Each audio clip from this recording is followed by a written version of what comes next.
चलिए, शुक्रवार की सुबह हफ्ते का आखिरी कारोबारी सत्र, इनफैक्ट इस बेहद इंटरेस्टिंग हफ्ते का आखिरी कारोबारी सत्र, और अब तक का इस हफ्ते का परफॉर्मेंस मंडे से लेकर थर्सडे का आप लोगों की स्क्रीन पर आएगा।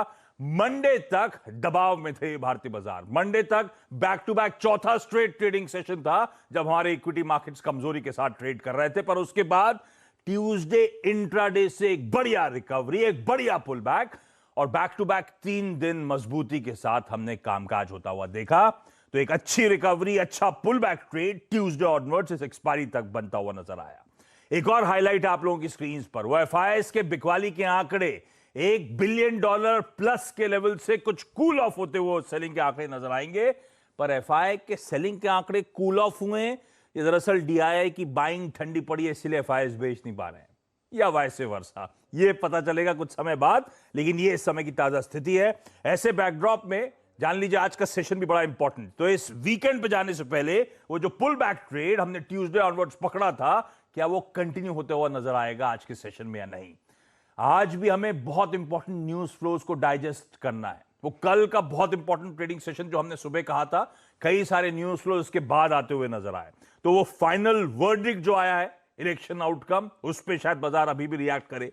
रशिया यूक्रेन के वो फॉरेन मिनिस्टर्स की टर्की में मीट, उस मीट के आउटकम पे अब हमें रिएक्ट करना है। वो प्रेस कॉन्फ्रेंस के बाद अब भारतीय बाजार रिएक्ट करेंगे। यूएस में कल शाम को वो महंगाई के आंकड़े, जॉबलेस क्लेम्स के आंकड़े सामने आए। सबसे इंपॉर्टेंट आंकड़े थे अगले हफ्ते की फेड की 2 दिनों की बैठक से पहले, और वो ऑल इंपॉर्टेंट बैठक है फेड की मार्च की। आपको याद होगा तभी से दरें बढ़ने की बात करी गई थी।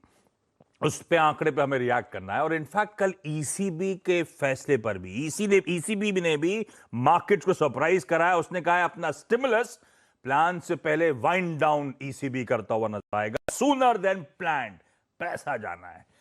तो ये सब चीजें जिस पे आज फिर हमें रिएक्ट करना है। और चलिए आज के क्यूज पर नजर डाल लीजिए।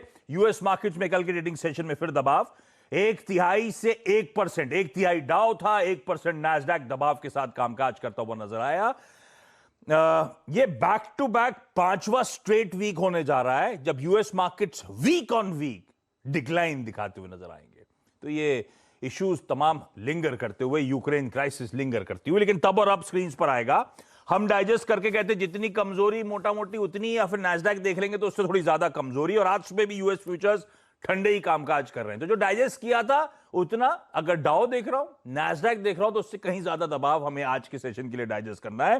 पर उसके नीचे वो देखिए बॉन्ड यील्ड 2 के लेवल्स पर 2% की तरफ बढ़ती हुई नजर आ रही है। वो इसीलिए कि यूएस में जो इन्फ्लेशन के आंकड़े आए उसके बाद बॉन्ड यील्ड्स में उछाल है। ये बॉन्ड यील्ड्स इंपॉर्टेंट इसीलिए है क्योंकि ये सब अब प्रील्यूड सेट कर रही है फेड के अगले हफ्ते की उस बैठक के लिए। कच्चा तेल कूल ऑफ हो रहा है और कूल ऑफ हो रहा है। $111 के आसपास अभी थोड़ी देर पहले सुबह मैं देख रहा था, और सोना $2000 के आसपास के जोन्स पर ही कंसोलिडेट करता हुआ। एशिया दिखाइए, और दिखाइए एसजीएक्स निफ्टी फ्लैट से लाल निशान के साथ लार्जली मार्केट्स ट्रेड करते हुए आपकी स्क्रीन पर। इनफैक्ट कई सारे पॉकेट्स में पेन बढ़ रहा है। एसजीएक्स निफ्टी भी दिखा रहा है कि हमारे भारतीय बाजार 3 दिन के पुल बैक के बाद हफ्ते के आखिरी दिन 0.5% के दबाव के साथ शुरुआत करते हुए नजर आएंगे।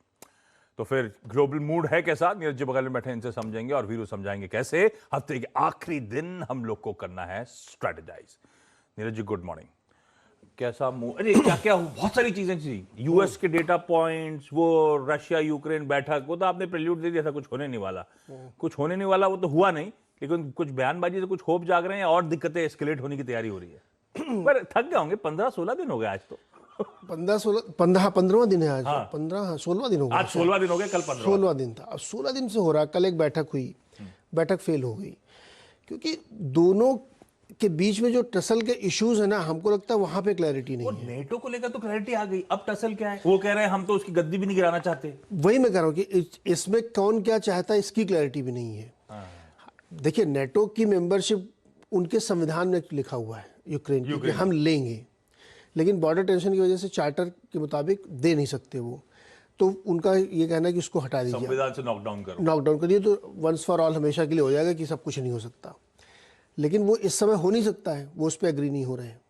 दूसरा, वो पूरे उस पर चाहते हैं कि डिसार्म करिए अपने आप को। आप ये जो आपने इतने सारे इकट्ठा कर रखे हैं, इतनी सेनाएं बना रखी हैं, ये जो आपके बॉर्डर पे सेनाएं, ये सब हटें। तो नेटो की सेनाएं बॉर्डर से हटेंगी, इसमें यूक्रेन कैसे तय करेगा। तो ऐसे पेज फंसे हुए कि बार बार वार्ता फेल हो रही है। तो वह विदेश मंत्री कल वार्ता फेल हो गई। शायद आई एम नॉट श्योर कि अगली बार कब मिलेंगे, वो कैसे करेंगे। तो वहाँ से कोई निकल के नहीं आ रहा और वो वही घेराव वेराव करे हुए हैं, कीव के आसपास झगड़े चल ही रहे हैं। दूसरी तरफ अब आप जब यूएस की तरफ आते हैं तो कल वहाँ का मार्केट बहुत गिरा नहीं है, सबड्यूड से था, थोड़ा गिर के आया, लेकिन इन्फ्लेशन बढ़ के आया, फिर आने एक्सपेक्टेड था ये। अभी इसमें ये यूक्रेन क्राइसिस की वजह से जो महंगाई आई है वो डिस्काउंटेड नहीं है। किसमें? ये जो यूएस के इन्फ्लेशन आंकड़े आए, हाँ, ये आएगी अगले वाले में, ये फरवरी का मार्च के आएंगे, उसमें मार्च के आंकड़े में जब डेटा निकल के आएगा तो हाहाकारी डेटा होगा। हालांकि अभी भी वैसा ही है, 40 साल के हाइस पे है। ये प्रॉब्लम क्रिएट करेगा अगले हफ्ते की बैठक के लिए। अब मार्केट में कुछ लोग कह सकते हैं 0.5% तक डिस्काउंटेड है, 0.25% डिस्काउंट, कितना बढ़ाएंगे पता नहीं है, और पता नहीं कितना डिस्काउंटेड, कितना यूक्रेन डिस्काउंटेड है। एक्चुअली ये कभी डिस्काउंटेड हो जाता, कभी नहीं होता है अचानक से। अगर मान लीजिए एक सिनेरियो होता है कि बाजार चल गया तो बोलेंगे डिस्काउंटेड था, नहीं चला तो बोलेंगे डिस्काउंटेड तो 25 था 50 आ गया, वो हमारे ऊपर छोड़ दीजिए। वो तो 3:30 बजे हम लोग बता देते कि मार्केट कैसा रहा।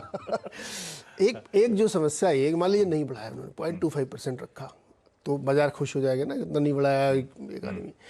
पर आप इन्फ्लेशन के टिकिंग बम पे बैठ जाएंगे फिर, और बढ़ा दिया तो आपने रास्ता क्लियर कर दिया। तो एक बहुत ही चैलेंजिंग है, मतलब इस बार की फेड मीटिंग मुझे लगता है सबसे इंपॉर्टेंट होगी कि क्या करते हैं, कैसे सुनते हैं, किस तरीके से। क्योंकि अब आशीष क्या होने वाला है, एक लेवल तक प्राइस बढ़ने के बाद डिमांड डिस्ट्रक्शन शुरू हो जाता है। यूरोप झेल रहा है, हाँ। यूएस तो फिर भी अभी ग्रोथ दिखा रहा है। ये क्रूड जो इतना ऊपर बढ़ा दिया, गैस इतना, कोल की टारगेट आ रहे $500 तक की इस क्राइसिस की वजह से, तो वहां पे क्या हुआ, डिमांड डिस्ट्रक्शन होगा। प्राइस ऊपर और डिमांड नहीं है, मतलब प्रॉपर केस ऑफ स्टैगफ्लेशन। ये जो परिस्थिति बन सकती है या बनने वाली है, मुझे लगता है ये बहुत ही दिक्कत पैदा करेगी। तो इसीलिए कल यूएस मार्केट में नरमी देखने को मिली आंकड़ों के बाद। अब इसको हम लोग कैसे लेते हैं आज, ये बड़ा इंपॉर्टेंट हुआ। अच्छा, यूएई अपने बयान से मुकर गया। वो फोन उठाया क्या शेख ने? उन्होंने शेख ने नहीं फोन उठाया, बट कल उनके यूएस रिप्रेजेंटेटिव के बयान के आधार पे सब लोग खुश हो गए थे कि प्रोडक्शन बढ़ाएंगे, ये करें। वो अपने बयान से पढ़ गए, उसने बोला मैंने ऐसा नहीं कहा बढ़ाएंगे, हमने कहा बढ़ा सकते हैं अगर सब लोग तैयार हो। तो क्रूड आ गया भाई 111 110 के जोन्स पे। इंटरेस्टिंग है भाई, ऐसे डेवलपमेंट्स होते रहेंगे, हमें बहुत क्लोजली वॉच आउट करना है। लेकिन ठीक है, ये सब क्यूज पचाने, और एक क्यू और है पेट्रोल डीजल। अभी भी अपडेट यही है ना कि नहीं बढ़े ना, गजब कर दिया। ये खैर मेरे को लगता है विक्ट्री है, तो आज मूड नहीं बना। आज शाम को शायद मैंने सुबह चेक किया, मैसेज डाल के मैंने चेक किया, नहीं बढ़े। चलो, ये वीकेंड बड़ा इंपॉर्टेंट हो जाता है। अभी विक्ट्री सेलिब्रेशन के बीच में कैसे वो डालते हैं? और टैंक तो एक ही है तुम्हारे पास, कितनी बार भराओगे? अब इस वीकेंड नहीं हुआ तो बहुत बड़ा सरप्राइज होगा मेरे लिए, इंटरेस्टिंग होगा, देखते हैं। लेकिन पेट्रोल डीजल के दाम नहीं बढ़े भाई, अब तक नहीं बढ़े, ये अच्छी बात हो गई। 7 तारीख निकल गई, 10 तारीख। चलिए अब लेकिन वीरू से जान लेते हैं कैसे मार्केट्स को अप्रोच करना है। कल तीसरा दिन था वो बढ़िया पुल बैक ट्रेड का। उस पुल बैक ट्रेड पे हमने 750 तक के लेवल्स आते हुए देखे, बढ़िया गैप अप मिला था। और वीरू ने सुबह ही आपको पॉइंट आउट कर दिया था कि एक्सपायरी के दिन इस तरह का गैप अप जनरली सस्टेन नहीं होता है, फिजल आउट होता है, ठंडा। वो गैप अप पे हमने देखा था अच्छा मूव, और वहां से हम ऑलमोस्ट 150 पॉइंट हल्के होके बंद हुए। तो ट्रेड सही पड़ा था, वो सही टाइम पे प्रॉफिट बुकिंग हमारी चलती चली गई। वीरू, लेकिन हफ्ते का आखिरी दिन कैसे अप्रोच करना है मार्केट्स को, क्या करना है? ये 0.5%, ये हर टिक के साथ इजी सिंपली वैसे दबाव बढ़ा रहा है। 1/3 वाला आधा हुआ था, अब 2/3% की तरफ बढ़ता हुआ नजर आ रहा है कमजोरी। वीरू, क्या करना है? गुड मॉर्निंग आशीष, गुड मॉर्निंग नीरज जी। देखिए, अभी हम कुछ कॉल राइटर्स, पुट राइटर्स और कंफ्यूज्ड कर देने वाली इंस्टीट्यूशनल फिगर्स और क्रूड के रिट्रेसमेंट के बीच में आज ट्रेड करेंगे फ्राइडे फैक्टर के साथ। तो मैं कहूंगा थोड़ा सा अगर आप देखें, वक्त देके ट्रेड कीजिएगा। आज जल्दबाजी पहले तो ट्रेड में करनी नहीं है। सेकेंड हाफ आपको एक क्लियर ट्रेड दे सकता है आशीष। और मैं किस चीज को इंपॉर्टेंस दूंगा? मैं 2 चीजों को इंपॉर्टेंस दूंगा आशीष। एक तो क्रूड का रिट्रेसमेंट, क्रूड की गिरावट, और इस दौर की थिनेस्ट एफआईज की सेलिंग। आई मीन 1981 करोड़ रुपए की मात्रा, और उसके अगेंस्ट अगर आप देखें 945 करोड़ रुपए की डीआईज की बाइंग। एक और चीज आशीष, कल के सेशन में एफआईज ने सब्सटेंशियली अपने स्टॉक फ्यूचर्स और इंडेक्स फ्यूचर्स के शॉर्ट्स को कवर किया। आई मीन ये कंपलसरी अगर आप देखें शॉर्ट कवर भी हो सकता है, लेकिन हाँ फिर भी 22,000 अगर आप देखें कॉन्ट्रैक्ट शॉर्ट कवर किए, 1570 करोड़ रुपए की बाइंग, 728 करोड़ रुपए का स्टॉक फ्यूचर बाय किया और यहां पे करीब 14,000 कॉन्ट्रैक्ट शॉर्ट कवर कर लिए। देखिए, मेरा मानना है हमें शॉर्ट का मौका भी मिलेगा या फिर लॉन्ग का मौका मिलेगा, लेकिन उस रेंज में मत जाइए शॉर्ट जहां थोड़ा पशोपेश हो, जहां पे आपका एक ऐसा इंस्टीट्यूशन जो अमूमन सेल कर रहा था सेल नहीं कर रहा है। तो मेरा मानना ये है। अब वो रेंज क्या है आशीष, जिस रेंज पर आपने और मैंने परसों निफ्टी को लाके छोड़ा था, हमने जो क्लोजिंग की थी, उस रेंज के ऊपर जब तक उस इंट्राडे हाई और उस दिन के क्लोज तक आप ऊपर हैं, तब तक शॉर्ट मत करिए। मेरी अप्रोच क्या है? देखिए आशीष, 16,600 पे, 700 पे, 800 पे स्ट्रॉन्ग कॉलेक्टर्स हैं, नो डाउट। 700 के जोन में आपका 200 डे और 20 डे एक्सपोनेंशियल मूविंग हो जाता है, वो एक स्ट्रॉन्ग सप्लाई जोन होगा। लेकिन फॉर द टाइमिंग मेरे लिए 16,410 और 16,341 ये एक ऐसा लगभग 160 पॉइंट का पिवट पॉइंट है, एक जोन है जिसके ऊपर मैं शॉर्ट नहीं करूंगा। याद रखिएगा, फ्राइडे फैक्टर है, नो शॉर्ट ट्रेड अबव 410 341। 341 के नीचे जा जाएगा, तहजीब से शॉर्ट करेंगे, पुट भी कैरी करेंगे। इसका मतलब यह है कि बाजार कंफर्टेबल नहीं है इस रेंज में, और इस जोन के ऊपर आशीष अगर फर्स्ट हाफ में हम टिक गए तो आपको सेकेंड हाफ के लिए, या फिर अगर आप देखें एक सब्सटेंशियल पार्ट के इस सेशन में, एक अच्छा पुल बैक दिख सकता है अगेन टुवर्ड्स कहां तक, 16,660 710 तक का। वो क्या जोन है? वो आपका कॉल राइटर्स का जोन है। वो क्या जोन है? आपका 20 डे और 200 डे एक्सपोनेंशियल मूविंग एवरेज का जोन है। तो मोटे तौर पे 410 341 नीचे और ऊपर 660 710। निफ्टी बैंक अगेन यहां पर भी अगर आप देखें आशीष, कल के स्ट्रॉन्ग पुल बैक के बाद, परसों के स्ट्रॉन्ग पुल बैक के बाद जो चीज मैटर करती है, देखिए क्रूड का रिट्रेसमेंट अमूमन बैंक निफ्टी को एक कंफर्ट देता है।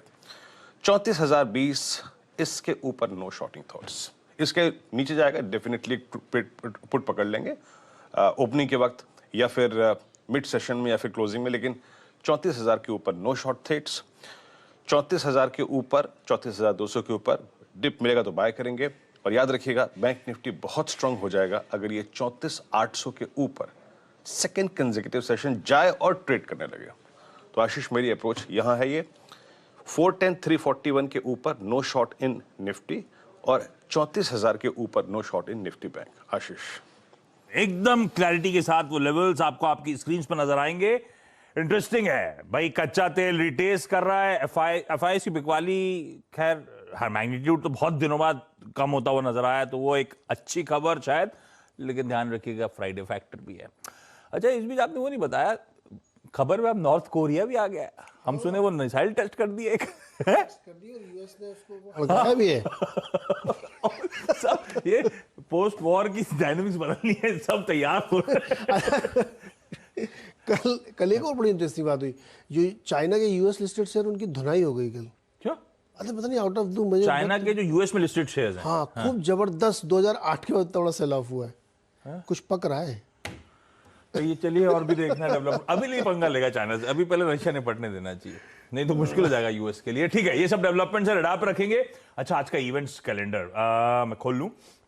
फ्राइडे हम तमाम इंपॉर्टेंट डेवलपमेंट जो रिएक्ट करने जा रहे हैं। गेल की आज बोर्ड मीट है, सेकंड इंटरिम डिविडेंड कंसिडर करने के लिए।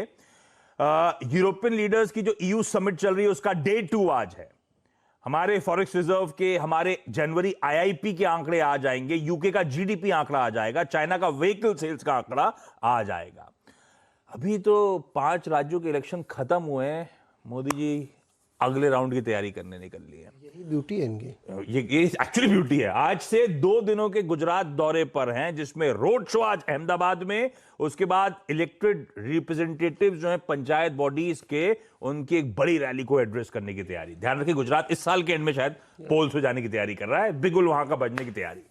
आज एक और इंपॉर्टेंट इवेंट है, आज बॉर्डर टॉक्स है हमारे और चाइना के बीच में, एलएसी को लेकर इश्यूज। ये 15th राउंड है कमांडर लेवल, वो कमांडर कॉप टॉक्स का।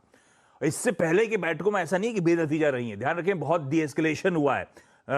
वो नॉर्थ और साउथ बैंक पैंगोंग के, गलवान का, गोगरा हॉट स्प्रिंग एरिया, सब डीएस्केलेशन हुआ था। और आज ईस्टर्न लद्दाख पे फोकस होना है। और चाइनीज फॉरेन मिनिस्ट्री के मैं बयान पढ़ रहा था, वो भी बहुत इच्छुक हैं डीएस्केलेशन को लेकर, तो फिंगर्स क्रॉस कुछ अच्छा निकल के आए वहां से। अच्छा, एक और इंटरेस्टिंग चीज है, रशिया शायद, ऐसी न्यूज रिपोर्ट्स थी, पेपर्स लीक हुए थे नीरज जी, रशिया शायद अपने आप को आज से ग्लोबल इंटरनेट से कट ऑफ करने की तैयारी कर रहा है। तो बेसिकली सारे सर्वर्स, सारे डोमेन सब रशियन जोन में ट्रांसफर होंगे। वैसे भी बाकी सबने, ट्विटर वगैरह ने सब तो बात सबने कर दिया। तो अब रशिया अपनी तरफ से स्टेप लेने की तैयारी कर रहा है। केरला का, आंध्र प्रदेश का, महाराष्ट्र का, 3 राज्यों के आज बजट, स्टेट बजट प्रेजेंट होने जा रहे हैं। एप्पल का जो अभी बड़ा लॉन्च हुआ था SE 2022 फोन, सबसे सस्ता फोन, आज से प्री बुकिंग की शुरुआत। लेने का मन है? सबसे सस्ता एप्पल का फोन वो 33,000 रुपये वाला। नहीं, वो पड़ेगा 43 का। 33 में तो मैं सोच नहीं पा रहा था, तुमने 10,000 और बढ़ा दिए। कि आप फालतू उम्मीदों पे मत रहो। 43 पड़ रहा है वो, सबसे सस्ता होके भी। आज फ्राइडे है, रिलीजेस है द कश्मीर फाइल्स, राधेश्याम, ये तेलुगु है, हिंदी में भी साथ साथ रिलीज हो रही है। और खासतौर पे वो कौन सी मूवी आई थी, वो पुष्पा। उसके बाद आजकल इस तरह की मूवी, राधेश्याम तेलुगु फिल्म है। तेलुगु और हिंदी में, आई एम अज्यूमिंग तेलुगु है। राधेश्याम हिंदी और तेलुगु दोनों में रिलीज हो रही है। ऐसा तो नहीं हिंदी फिल्म तेलुगु में भी डब हुई है? नहीं, ऐसा हो ही नहीं सकता। तो पता नहीं, ये मूवी रिलीज हो रही है। इसके बारे में थोड़ी देर से पढ़ के आपको अपडेट कर दूंगा। एशिया दिखाइएगा, अक्रॉस एशिया थोड़ा सा दबाव बढ़ रहा है, पर SGX निफ्टी दिखा रहा है कि हम 16,500 के आसपास के जोन्स पे खुलते हुए नजर आएंगे। और वीरू में कुछ देर पहले ही मेंशन करा था भाई, 410, 341 इस जोन्स के ऊपर हैं तो कोई शॉर्ट ट्रेड इनिशिएट करना नहीं है, ये ध्यान रखिएगा आप। खैर डिटेल में इस पे बातचीत अब 8 बजे हम लोग रिज्यूम करेंगे। एक्सपर्ट्स के व्यूज लेकर आऊंगा। 9:15 बजे जब कंटिन्यूस सेशन होगा तब सारे एक्सपर्ट्स और वीरू साथ में होंगे। फ्रेश स्ट्रैटेजी आज के मार्केट्स की ओपनिंग के बाद बनाई जाएगी। लेकिन यहां पे मॉर्निंग कॉल में आज के लिए इतना ही। ब्रेक ले रहा हूं, ब्रेक के उस पार सीधा सौदा के वो 20 स्टॉक्स आपके सामने हम प्रेजेंट करेंगे।